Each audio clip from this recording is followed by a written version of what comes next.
मऊगंज जिले का कटरा मऊगंज मुख्य मार्ग जो सिर्फ जिला ही नहीं बल्कि प्रयागराज, अयोध्या, लखनऊ होते हुए देश के प्रमुख शहरों दिल्ली और कोलकाता को जोड़ने वाला एक प्रमुख मार्ग माना जाता है। वहीं आज गंभीर सुरक्षा संकट से जूझ रहा है। क्या आपके बोरवेल में बार बार पानी की समस्या हो रही है? 30 किलो के लोकल पाइप दे रहे हैं धोखा, बार बार टूटते हैं और खर्च बढ़ाते हैं। तो अब भरोसा कीजिए न्यूट्रॉन केसिंग पाइप पर, एक्स्ट्रा मजबूत लंबी उम्र के साथ। अब बाजार में मिलने वाले 30 किलो के पाइप को करें बाय बाय और आज ही लगवाएं neutron 40 kg borewell casing pipe.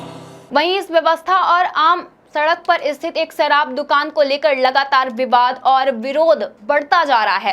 वहीं स्थानीय लोगों का आरोप है कि इस दुकान के कारण क्षेत्र में दुर्घटनाएं, जाम और अराजकता लगातार बढ़ती जा रही है। वहीं स्थानीय निवासियों के अनुसार शराब दुकान सड़क के बेहद करीब स्थित है, जिसके कारण यहां दिन भर भीड़ लगी रहती है।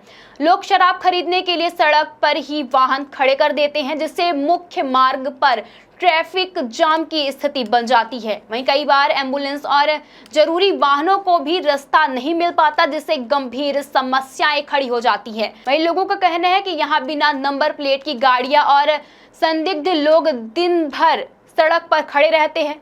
इससे न सिर्फ ट्रैफिक व्यवस्था प्रभावित होती है बल्कि सुरक्षा को लेकर भी गंभीर सवाल खड़े होते हैं।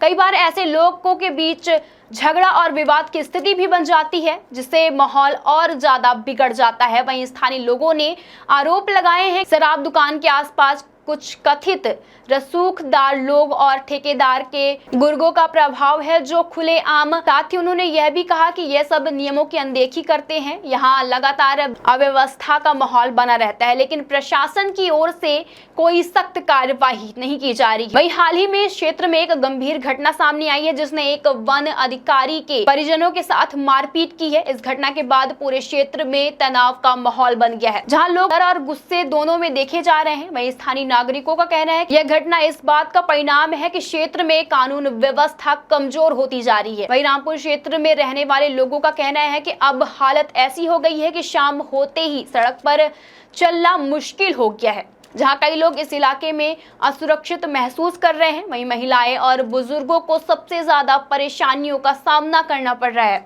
वहीं स्थानीय लोगों का कहना है कि पैसे की भूख ने नैतिकता और नियमों को खत्म कर दिया है। उनका आरोप है कि प्रशासन को बार बार शिकायतें देने के बावजूद अभी तक कोई ठोस कार्यवाही नहीं की गई है।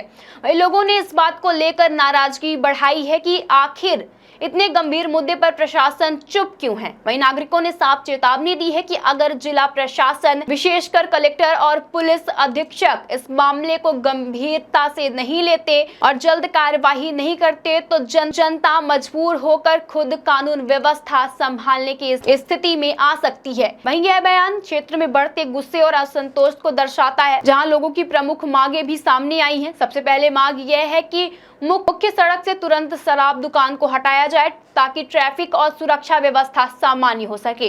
वहीं दूसरी मांग यह है कि सड़क पर खड़ी बिना नंबर और संदिग्ध गाड़ियों पर तुरंत कार्रवाई किया जाए। वहीं तीसरी मांग यह है कि मारपीट और अराजकता फैलाने वाले सभी लोगों पर FIR और उनके खिलाफ सख्त कानूनी कार्यवाही की जाए। वहीं विशेषज्ञों का मानना है कि किसी भी मुख्य रोजमर्रा पर इस तरह की गतिविधियां न केवल यातायात व्यवस्था को प्रभावित करती है बल्कि दुर्घटनाओं की संभावनाएं भी कई गुना बढ़ा देती है। वहीं ऐसे स्थान पर कड़ी निगरानी और सख्त नियमों का पालन जरूरी होता है। वहीं स्थानीय व्यापारियों का कहना है कि इस स्थिति का असर उनके कामकाज पर भी पड़ रहा है। वहीं जाम और असुरक्षा के कारण ग्राहक भी कमाने लगते हैं, जिससे आर्थिक नुकसान हो रहा है। वहीं कुल मिलाकर मऊगंज मुख्य मार्ग पर स्थित यह शराब दुकान अब एक बड़े विवाद का केंद्र बन चुकी है, जहां एक और लोग सुरक्षा और शांति की मांग कर रहे हैं तो वहीं दूसरी ओर लगातार बढ़ती अराजकता प्रशासन के लिए चुनौती बनती जा रही है। अब देखना यह होगा कि प्रशासन इस मामले में कितनी जल्दी और कितनी सख्त कार्यवाही करता है ताकि इस महत्वपूर्ण मार्ग पर फिर से सामान्य स्थिति बहाल हो सके।